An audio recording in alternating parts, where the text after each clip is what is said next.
भारत माता की, भारत माता की, भारत माता की।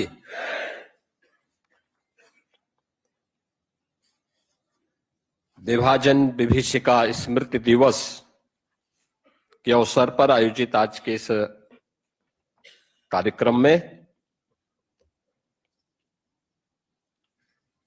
स्मृति दिवस समारोह में उपस्थित प्रदेश सरकार में मंत्रिमंडल के मेरे वरिष्ठ सहयोगी उप मुख्यमंत्री श्री ब्रजेश पाठक जी, प्रदेश सरकार में ही मंत्री डॉक्टर अरुण कुमार जी, लखनऊ की महापौर श्रीमती सुषमा खड़गवाल जी, माननीय सांसद श्री बृजलाल जी,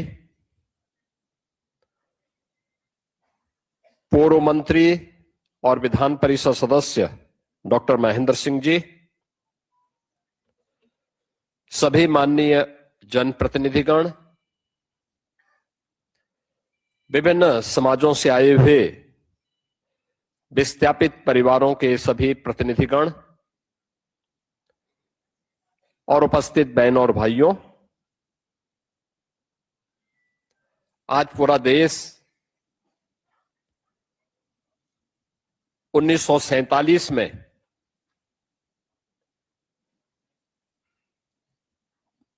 विभाजन की उस भीषण त्रासदी के स्मृति दिवस के साथ जुड़ा हुआ है, जो विश्व मानवता के इतिहास का सबसे काले अध्यायों में से एक है। जब करोड़ों हिंदुओं को अपने ही मातृभूमि से,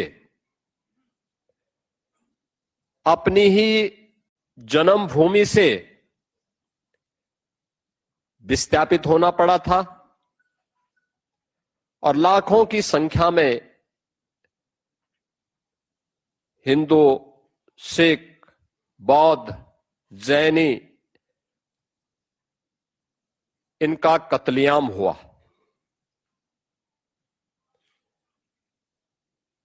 किसी भी स्तर पर कोई सुनवाई नहीं, कोई सुनने वाला नहीं,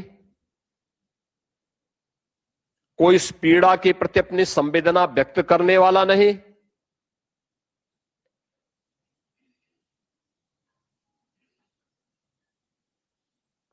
सुनने और संवेदना की बात तो दूर, अपनी स्वयं की सत्ता प्राप्त होने की लिप्सा इस हद तक कि एक सनातन राष्ट्र को विभाजन की ओर धकेल करके उसके टुकड़े कर दिए गए।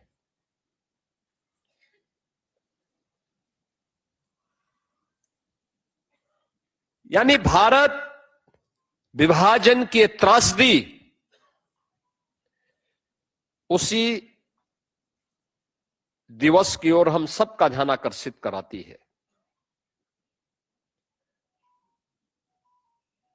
यह दिवस केवल एक स्मृति दिवस मात्र नहीं है, यह इतिहास के पन्नों को उलटने जैसा नहीं है। यह दिवस इतिहास के उन काले अध्यायों से हमें बहुत कुछ सीखने की एक प्रेरणा भी प्रदान कर रहा है।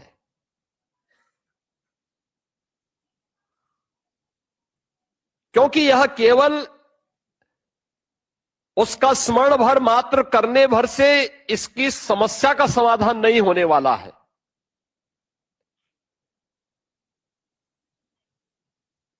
ये समस्या क्यों पैदा हुई, किन लोगों के कारण पैदा हुई,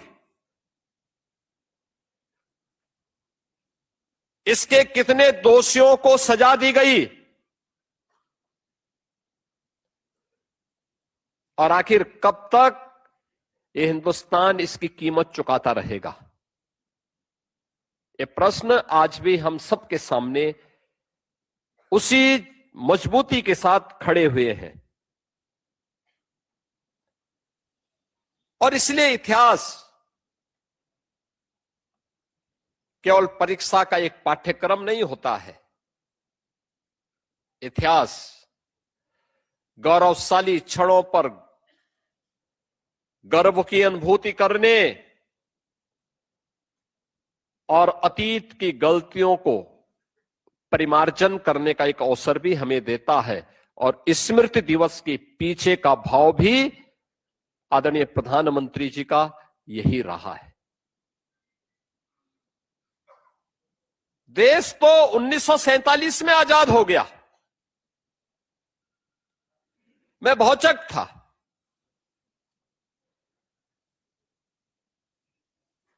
कि 1947 में देश आजाद हो गया।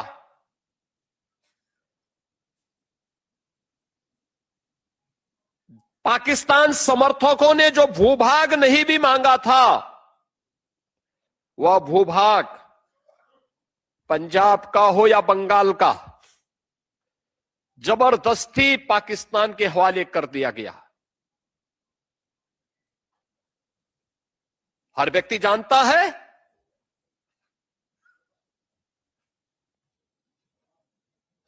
सिंध हिंदू बाहुल्य था, सिंधी बाहुल्य था, जबरदस्ती वो अभी पाकिस्तान के हवाले कर दिया गया।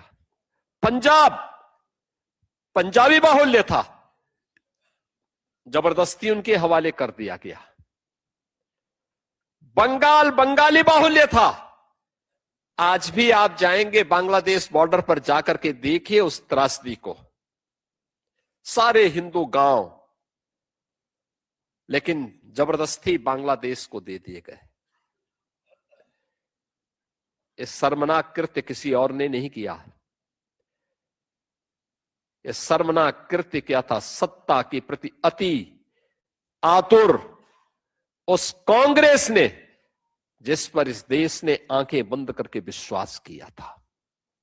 उसने उस विश्वास की कीमत विश्वासघात के रूप में, इस रूप में हमें दी। आपने अभी ये चित्र देखा होगा यहां पे, जो वीडियो आपके सामने चला है। और मैं आप सबसे अपील करूंगा कि एक बार जब आप जाएं तो थोड़ा बाहर जो प्रदर्शनी लगी हुई है, उस प्रदर्शनी का अवलोकन करते हुए भी जाएं। उस प्रदर्शनी के चित्रों को देखें, अपनी वर्तमान पीढ़ी को भी अवगत कराएं।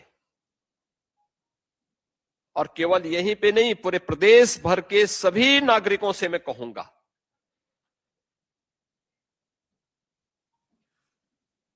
कि इसका अवलोकन जरूर करें। अपने वर्तमान को भी समझाएं और आने वाली पीढ़ी को भी समझाएं ये क्या है, ये दृश्य क्या है, ये दृश्य क्या इंगित करता है। और याद रखना, जो लोग 1947 में मौन थे, जिनके स्वर उस समय भी नहीं फूट रहे थे, उनकी नजरें तब भी सत्ता में थी, सत्ता पर थी। एन केन प्रकारेण सत्ता मिले, देश की कीमत पर सत्ता मिले, उन लोगों के कृत्य आज भी वही है। आपने पिछले कुछ दिनों पूर्व बांग्लादेश के अंदर हिंदुओं पर हुए कत्लेआम की घटना को देखा होगा। तब भी ये दल मौन थे, क्योंकि बांग्लादेश की घटना पर अगर ये कोई प्रतिक्रिया व्यक्त करते तो उनको लगता था कि उनका वोट बैंक कहीं यहां खिसक न जाए। उनके लिए उन दलित हिंदुओं के कत्लेआम मायने नहीं रखता। उनके लिए अपना वोट बैंक मायने रखता है। ये कोई दल बोला नहीं था, ये लोग तब भी मौन थे, ये आगे भी मौन रहने वाले हैं, क्योंकि ये अपने निहित स्वार्थ के लिए सत्ता को अपना केंद्र बना करके उसको अपनी पर्सनल प्रॉपर्टी बना करके उस पूरी सत्ता को अपनी पारिवारिक विरासत का हिस्सा बना करके देश के साथ यही धोखा करने वाले हैं। इन्होंने यही किया था और यही करने की मंशा के साथ ये लोग अव्यवस्था और अराजकता फैलाते हैं। हमें आश्चर्य होता है, यह देश गुलाम क्यों हुआ? गुलामी का कारण क्या था? ऐसा नहीं कि हमारे पास बल की, बुद्धि की या वैभव की कमी रही हो, किसी भी चीज की कमी नहीं थी। हमसे बलशाली दुनिया में कोई नहीं था, हमसे वैभवशाली भी कोई नहीं था।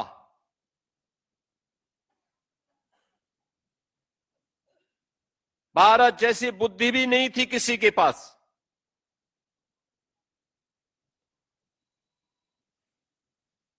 आज से 400 वर्ष पहले 16वीं 17वीं शताब्दी में अगर भारत की अर्थव्यवस्था की तुलना कोई करे तो दुनिया की अर्थव्यवस्था में भारत का हिस्सा 24% था। 24 से 25% भारत का, अकेले भारत का हिस्सा था। इसका मतलब भारत वैभवशाली था, धन धान्य से परिपूर्ण था। हमारे पास धन धान्य था, इसीलिए विदेशी आक्रांता हमला कर रहे थे, हमला करने के लिए आतुर थे। तो जब हमारे पास न बल की कमी थी, न बुद्धि की कमी थी, न वैभव की कमी थी, फिर कमी क्या थी? दो कारणों से यह देश गुलाम हुआ था। एक, आपसी अंतर विरोधों के कारण। आपसी अंतर विरोध, जाति, क्षेत्र, भाषा, इन वादों में विभाजन, यही हमारा अंतर विरोध एक था। अंतर विरोध जब है तो अंतर विरोध के साथ दूसरी चीज सरलता के साथ समाहित हो जाती है, और वह है षड्यंत्र।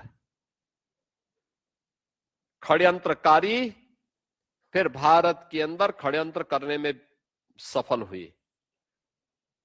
परिणाम क्या था? परिणाम गुलामी, गुलामी के रूप में। सामूहिक रूप से हम लड़ नहीं पाए, क्योंकि ये लगता था कि हमला उस पर हो रहा है, मैं क्यों बोलूं। हमला आज फलानी जाति पे हो रहा है, मैं क्यों बोलूं। हमला फलाने क्षेत्र पे हो रहा है, मैं क्यों बोलूं, हम क्यों लड़े।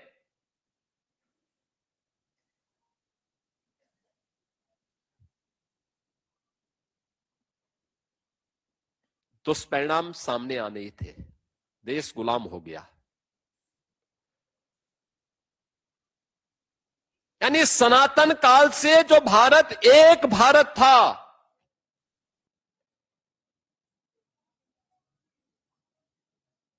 अब भारत टुकड़ों में बढ़ गया। उस भारत के टुकड़े कर दिए गए। 1947 आते आते जिस देश की आजादी के लिए महात्मा गांधी जी ने लौह पुरुष सरदार वल्लभ भाई पटेल ने, नेताजी सुभाष चंद्र बोस ने, राजगुरु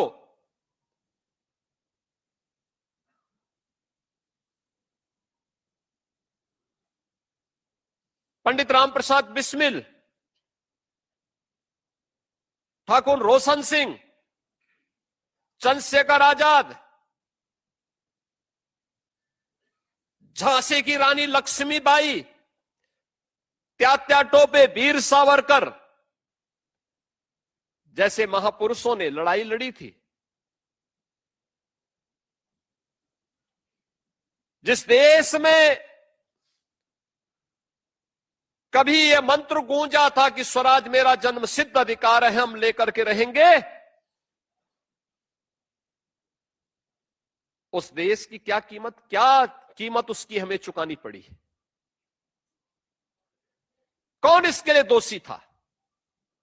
और कभी उन दोषियों को कटघरे में खड़ा करने के लिए हमने कोई प्रयास प्रारंभ किया? और कभी हमने उनकी वर्तमान पीढ़ी से प्रश्न पूछने का प्रयास किया? वे तो अपने स्वार्थ के लिए जब उनके मन में आया तब देश को क्षेत्र के आधार पर लड़ाते रहे, कभी उत्तर कभी दक्षिण के रूप में, कभी पूरब और कभी पश्चिम के रूप में, कभी हिंदू और सिख के रूप में। उनकी राजनीतिक रोटी सेकी जाती रही, लेकिन कमजोर भारत हुआ। विभाजन की कीमत भारत को चुकानी पड़ी, निर्दोष नागरिकों को चुकानी पड़ी।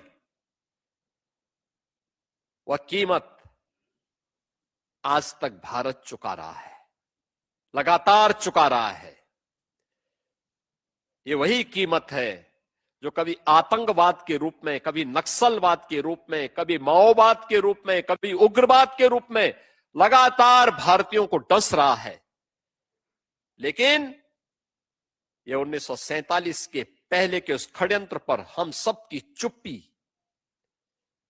की ओर भी हम सब का ध्यान आकर्षित करता है। और ये लोग आज भी अपने साफ गोही का प्रमाण लेकर के समाज के सामने ऐसे घूमते हैं जैसे कि भारत इन्होंने बनाया है, जैसे कि भारत अगर ये नहीं होते तो भारत नहीं बनता। बड़ी अजीब सी स्थिति है। जिन क्रांतिकारियों ने अपना सर्वस्व न्यौछावर किया देश की आजादी के लिए, उनको भुला दिया गया। जिन लोगों ने अपने स्वार्थ की सत्ता के लिए देश का विभाजन कराया, वे सर्वे सर्वा हो गए। देश की हर संस्था के नाम उस परिवार के, उस खानदान के नाम, देश की हर संस्था का नाम उस खानदान के नाम हो गया। और हम सब मौन रह करके सब दृश्य देखते रहे। आज भी ये क्या कर रहे हैं? आज भी इनकी हरकतें क्या है? मैं बहुत शक था जब सिटीजनशिप अमेंडमेंट एक्ट प्रधानमंत्री मोदी जी लेके आए। एक्ट का विरोध कोई औचित्य नहीं था, लेकिन एक्ट का प्रावधान था कि अफगानिस्तान में, पाकिस्तान में, बांग्लादेश में, यानी ये तीनों भाग वह हैं जो अखंड भारत के हिस्से हुआ करते थे। आज से नहीं, हजारों वर्षों की विरासत एक साथ जुड़ी हुई है। और उसमें प्रावधान था कि इन देशों में कोई हिंदू, कोई सिख, कोई जैनी, कोई बौद्ध, कोई पारसी, कोई ईसाई अगर वहां से निकाला गया है और वह भारत में शरण लिए हुए 5 वर्ष हो गए हैं, तो उसे हम भारत की नागरिकता देंगे। इसमें कहीं ये नहीं था कि हम मुसलमान की जमीन लेंगे या कांग्रेस की जमीन लेंगे या समाजवादी पार्टी की जमीन ले लेंगे। ये कहीं नहीं था, एक्ट में कोई प्रावधान नहीं। लेकिन आंदोलन देश के अंदर करने के प्रयास हुए। आपने देखा होगा लखनऊ में भी आगजनी करने का प्रयास हुआ, कानपुर में, मेरठ में, संभल में, अलीगढ़ में, बुलंदशहर में, मुजफ्फरनगर में, सहारनपुर में, जगह जगह करने के प्रयास हुए। तो गनीमत थी कि उत्तर प्रदेश की जनता जनार्दन की कृपा से यूपी में डबल इंजन की सरकार थी। आप सोचो अगर समाजवादी पार्टी की सरकार दुर्भाग्य से रही होती तो दंगों की आग से क्या यूपी उभर पाता? किस प्रकार का नग्न तांडव होता था? और तो उन्हें मालूम था दंगाइयों को कि दंगा की कीमत क्या चुकानी है अब। तो इसलिए वे अपनी मनमर्जी से कर नहीं पाए, लेकिन उनके दुस्साहस से बताते थे। और मैं ये नहीं समझ पा रहा था कि ये विरोध क्यों कर रहे हैं। हम पूछते थे विरोध का कारण क्या है। अगर कोई विस्थापित हिंदू को, विस्थापित सिख को, विस्थापित बौद्ध को, विस्थापित जैन को, विस्थापित पारसी को भारत सरकार अपनी लैंड दे करके उसको बसाना चाहती और नागरिकता देना चाहती, तो आपको परेशानी क्या हो रही है? लेकिन विरोध किया गया, और उस विरोध को कौन मजबूती से पीछे से पुशअप कर रहा था? कांग्रेस, समाजवादी पार्टी। इनका वो चेहरा भी तो आपने देखा होगा। यानी ये वास्तविक दोषी हैं 1947 के विभाजन के भी और 1947 के कत्लेआम के भी। अगर उस समय मोदी जैसा प्रधानमंत्री होता तो भारत का कोई बाल बांका नहीं कर पाता। लौह पुरुष सरदार वल्लभ भाई पटेल जैसा प्रधानमंत्री होता तो भारत की एकता को कोई खंडित नहीं कर पाता। लेकिन इन कांग्रेसियों की बुजदली का दुष्परिणाम क्या था कि देश को इसकी कीमत चुकानी पड़ी। और सीए के दौरान भी इनका एक चरित्र आप सबने देखा होगा। आज का यह दृश्य अत्यंत महत्वपूर्ण इसलिए हमारे लिए है, जो बाहर प्रदर्शनी लगी उस प्रदर्शनी को आपके पास भी स्मार्टफोन होगा। इस स्मार्टफोन से उसके विजुअल्स लीजिए, अपने वर्तमान को दिखाइए। वर्तमान युवा पीढ़ी को दिखाइए। सोशल मीडिया प्लेटफॉर्म पर आप भी अपने कमेंट लिखिए इस पे, और आप भी इस बात उन गलतियों को दोहराइए मत जो गलती कभी हम लोगों ने आपस में बांट कर की थी। हमारी व्यक्तिगत पहचान, हमारे नातेदारी, रिश्तेदारी, पारिवारिक संबंधों के लिए हो सकती है, लेकिन हमारी एक पहचान होनी चाहिए, और वह एक भारतीय के रूप में, एक भारत के कर्तव्यनिष्ठ नागरिक के रूप में। यह हमारा एक सामूहिक दायित्व बनता है कि हम सब अपनी उस पहचान को बनाएं, उस पहचान के साथ हम आगे बढ़े। अन्यथा आपस में हमारा ये विभाजन, यह उन तत्वों को जो भारत को कमजोर करना चाहते हैं उनको मजबूती प्रदान करता है।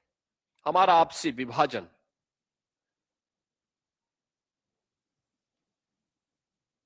विभाजन की जो भीषण त्रासदी हुई, इस त्रासदी में लाखों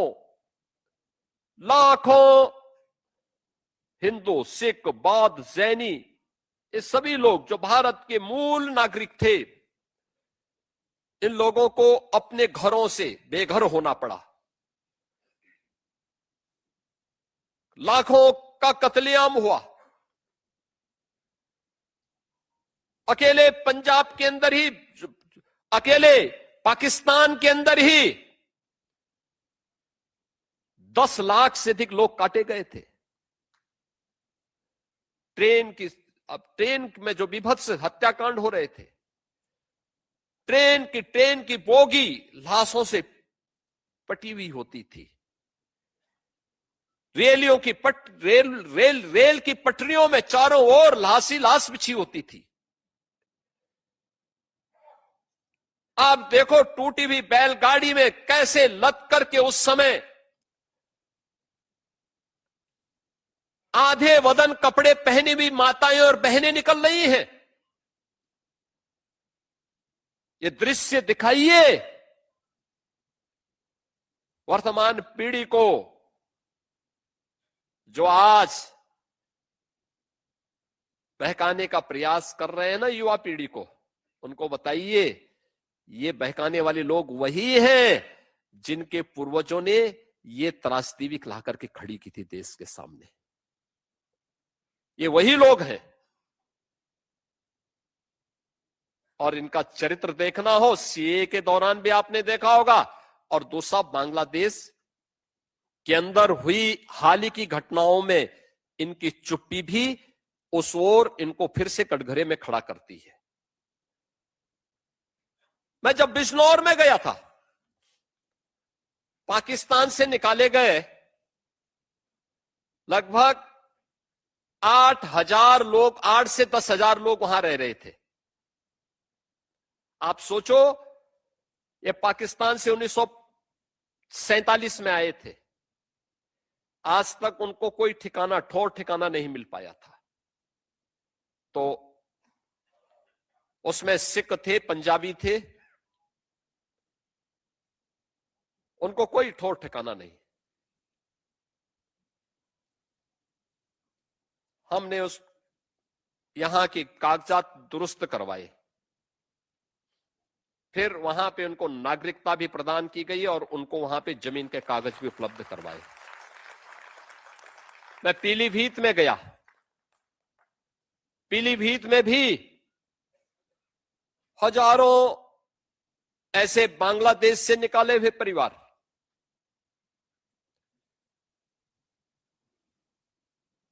उनके कागजात हमने दुरुस्त करवाए, फिर उनको जमीन के कागज भी उपलब्ध करवाए और उनको नागरिकता भी प्रदान करवाई। लखीमपुर खीरी लगभग, अगर हम उसकी पूरी संख्या परिवार आज के सदस्य के हिसाब से देखें तो ये संख्या लगभग होगी लगभग 16,000 के आसपास।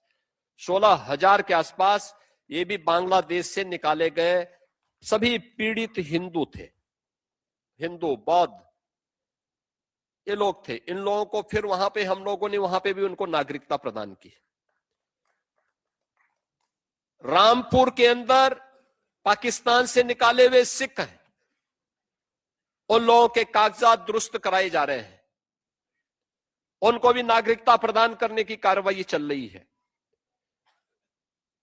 आखिर ये 50,000 की आबादी आजादी के 80 वर्ष के बाद भी नागरिकता के लिए तरस रही थी। पहले तो देश का विभाजन नहीं होना था, और अगर विभाजन की त्रासदी उस समय आई थी, कांग्रेस का दायित्व बनता था कि सबसे पहले इनको नागरिकता प्रदान करके जमीन के पट्टे उपलब्ध करवाते। जितनी उनकी प्रॉपर्टी वहां नष्ट की गई थी या जब्त की गई थी उतनी यहां उपलब्ध करवाते। लेकिन नहीं, ये तो यहां पे शत्रु संपत्ति की रक्षा करने और शत्रु संपत्ति में बंदर बांट करने में ही मशगूल थे। ये लोग तो उसी संपत्ति को लूट खसोट का आधार बना रहे थे, अपनी निजी प्रॉपर्टी बना रहे थे। होना ये चाहिए था, ये प्रॉपर्टी बांट देनी चाहिए थी, वहां से आने वाले हिंदुओं में, सिखों में, बौद्धों में, जैनियों में बांटनी चाहिए थी, उसकी भरपाई करनी चाहिए थी। लेकिन ये पैरोकार बन गए। याद करिए ना, मोहम्मदाबाद के नवाब की पूरी प्रॉपर्टी को बचाने के लिए कांग्रेसियों ने एड़ी चोटी लगा ली, एड़ी चोटी लगा ली कि किसी प्रकार से वह प्रॉपर्टी बचे, जबकि मुस्लिम लीग का ट्रेजरर था वो व्यक्ति।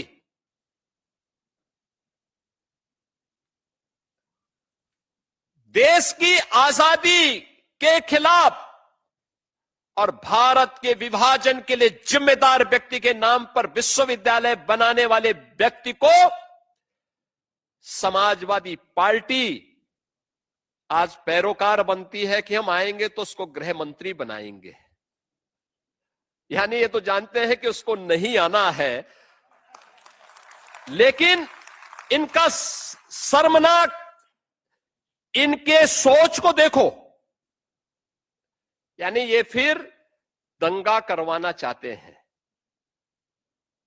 बेटी के लिए इनका किस प्रकार का व्यवहार रहता है,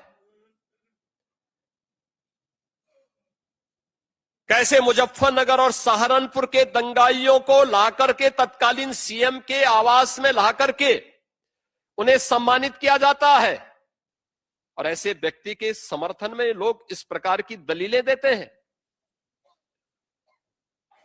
बहनों और भाइयों, ये सभी घटनाएं केवल हंसने के लिए नहीं, मनोरंजन के लिए नहीं, हम सब के लिए एक सबक भी होती है। वर्तमान पीढ़ी को और आने वाले भविष्य को समझाने का भी एक माध्यम होती है। सही तरीके से उन तक ये बात पहुंचाने का तरीका भी हमें भी अपनाना पड़ेगा। अगर हमारा दुश्मन और हमारा देश का विरोधी उस प्लेटफॉर्म का दुरुपयोग करके भारत के खिलाफ अव्यवस्था और अराजकता पैदा करने का प्रयास कर रहा है, तो क्या हमारी कोई जिम्मेदारी नहीं बनती है? एक नागरिक के रूप में हम भी अपने दायित्वों का निर्वहन कर सके। आज अगर हम सुरक्षित हैं, आज देश अगर सुरक्षित है और एक भारत श्रेष्ठ भारत के भाव के साथ आगे बढ़ रहा है, दुनिया की सबसे तेज गति से बढ़ने वाली अर्थव्यवस्था के रूप में आगे बढ़ रहा है, तो क्या हमारा दायित्व तो नहीं बनता है कि हम वर्तमान की इन चुनौतियों के सामने, जो हमारे इस विकास की यात्रा में और ये जो श्रेष्ठ होने के भाव के मार्ग में अवरोधक हैं, इनको अवरोधक को हटाने के लिए हम भी अपने तरीके से अपना योगदान दें। ये केवल सरकार के भरोसे ही होगा। एक नागरिक के रूप में हमारा कर्तव्य क्या बनता है, और उस नागरिक के रूप में अपने कर्तव्यों का निर्वहन करते हुए हम सभी को अपने दायित्वों के निर्वहन के लिए सदैव सजग होना होगा। और मैं हमेशा इस बात को मानता हूं कि आज एक नागरिक के रूप में हम सबकी एक जिम्मेदारी है। हमारी जिम्मेदारी क्या? एक मजबूत भारत, एक सुरक्षित भारत, एक समरस भारत, एक आत्मनिर्भर भारत और एक विकसित भारत। याद रखना, मजबूत भारत से प्रारंभ होता है। मजबूत तब होगा जब हम सब एक पहचान के साथ आगे बढ़ेंगे। मेरी पहचान नाती रिश्तेदारी के लिए पंजाबी होगी, बंगाली होगी, मराठी होगी, तमिल होगी, कन्नड़ होगी, मलयालम होगी, लेकिन एक भारतीय के रूप में मुझे भारतीय होने में गौरव की अनुभूति होनी चाहिए। ये मेरी पहचान होनी चाहिए, और मेरी पहचान होगी मजबूत भारत, सुरक्षित भारत। अगर कोई मेरी देश की सुरक्षा में सेंध लगाने का दुस्साहस करेगा, और कोई भी है, तो इससे पहले कि हमारा सुरक्षा का जवान उससे निपटे, हमें स्वयं उससे निपटने की तैयारी करनी चाहिए।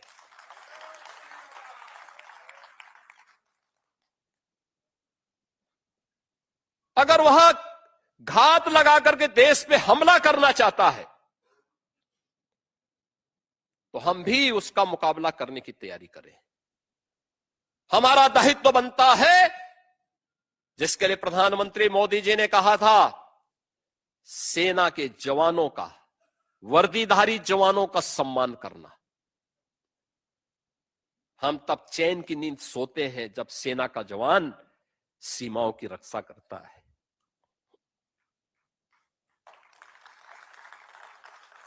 एक समरस भारत,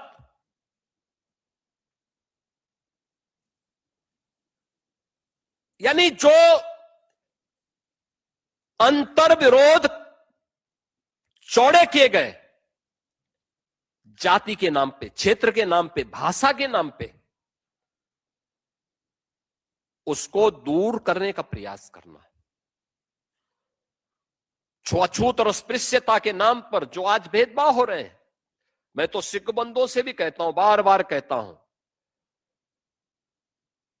कि गुरु गोविंद सिंह जी महाराज ने खालसा पंथ की स्थापना के समय छुआछूत और अस्पृश्यता के खिलाफ शंखनाद किया था। आज जब लखीमपुर खीरी, पीलीभीत या अन्य जगहों पर हम देख रहे हैं, पंजाब के अंदर देख रहे हैं, व्यापक धर्मांतरण हो रहा है, हम मौन हैं। अच्छा, यहां के कुछ ग्रंथियों ने जाकर के वहां पर उसके खिलाफ उन्हें फिर से घर वापसी के कार्यक्रम को आगे बढ़ाया है।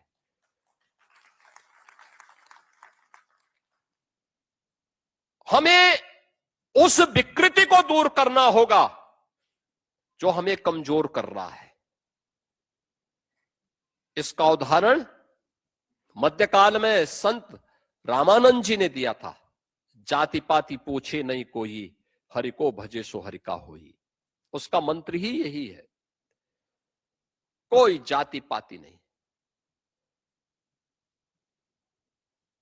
जो भारत माता के प्रति समर्पित है वो हमारा है, जो भारत माता के प्रति समर्पित नहीं है हमारा कोई रिश्ता उससे नहीं है। एक समरस भारत के निर्माण के लिए आत्मनिर्भर भारत, इन तीनों को समाहित करने के बाद अपने कारीगरों के लिए, अपने किसानों के लिए, अपने युवाओं के लिए, आधी आबादी महिलाओं के लिए, उनके प्रोत्साहन के लिए क्या कुछ हो सकता है, इसके बारे में अपने अनुसार प्रयास करना। सरकार अपने स्तर पर प्रयास कर रही है, सरकार अपने स्तर पर नई योजनाएं बना रही है, उसके लिए निरंतर अपने एक अभियान को आगे बढ़ाना।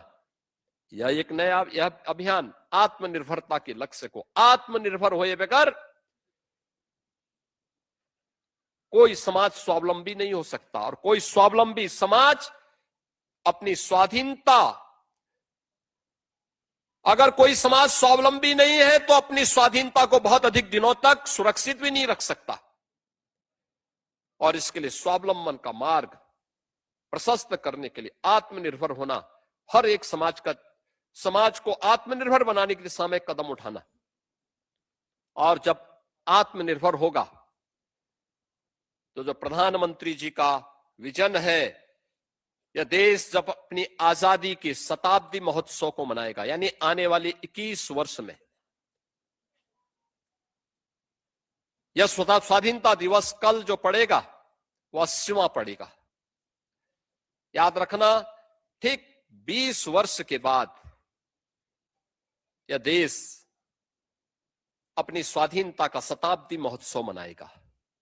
शताब्दी महोत्सव, 100 साल पूरे हो रहे होंगे देश की आजादी के। कैसा भारत चाहिए? विकसित भारत।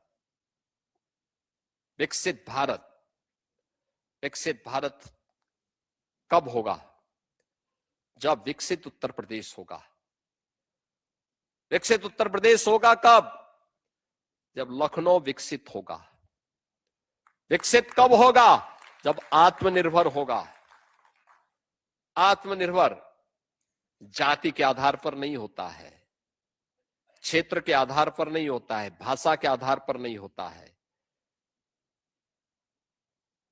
हर गरीब गरीबी से उभर करके, मध्यम वर्गीय श्रेणी से उभर करके एक सामान्य नागरिक के रूप में अपना जीवन व्यतीत कर रहा हो। हर कारीगर उद्यमी बनने की ओर लालायित हो। हर अन्नदाता किसान स्वयं आत्मनिर्भरता के लक्ष्य को प्राप्त करते हुए देश को स्वावलंबन का मंत्र सिखा रहा होगा। जब हर माता के द्वारा स्वावलंबन का मंत्र हर बच्चे को सिखाया जा रहा होगा, तब विकसित भारत की संकल्पना अपने आप पूरी होती है। और विकसित भारत की उसी संकल्पना के लिए हम सब को आगे कार्य करना होगा। और उसी संकल्प के साथ आज हम सब जोड़ने के लिए आपके बीच में यहां पर उपस्थित हुए हैं। मैं आज के इस अवसर पर उन लाखों हिंदू, सिख, बौद्ध, जैन नागरिकों को जिन्होंने आज की तिथि पर विभाजन की इस भीषण त्रासदी में अपने प्राण गंवाए,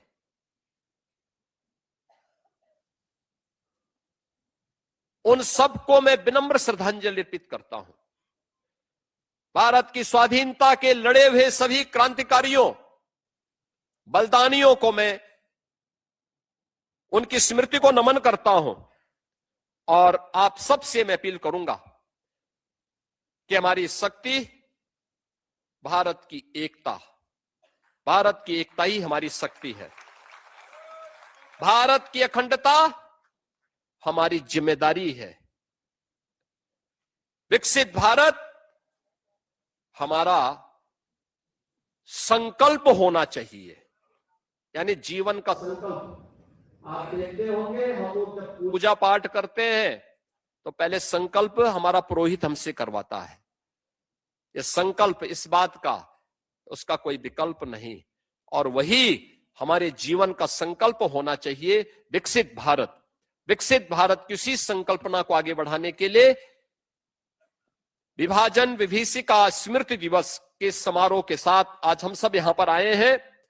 मैं एक बार फिर से उन सभी परिवारजनों के प्रति जिन्होंने अपने परिवार के सदस्यों को इस भीषण त्रासदी और के शिकार हुए, नृशंस त्रासदी के शिकार हुए अपने परिवार के सदस्यों को खोया था, अपने पूर्वजों को खोया था, उनके प्रति मेरी संवेदना है। हम सब एक भारत श्रेष्ठ भारत के रूप में आत्मनिर्भर और विकसित भारत की संकल्पना को आगे बढ़ा सकें, इस विश्वास के साथ आप सभी के प्रति मैं अपनी शुभकामनाएं देता हूं। और आपको कल भारत की स्वाधीनता दिवस है, 80वां स्वाधीनता दिवस, 80वें स्वाधीनता दिवस की हृदय से बधाई और मंगल में शुभकामनाएं देते हुए वाणी को विराम देता हूं। धन्यवाद। जय हिंद।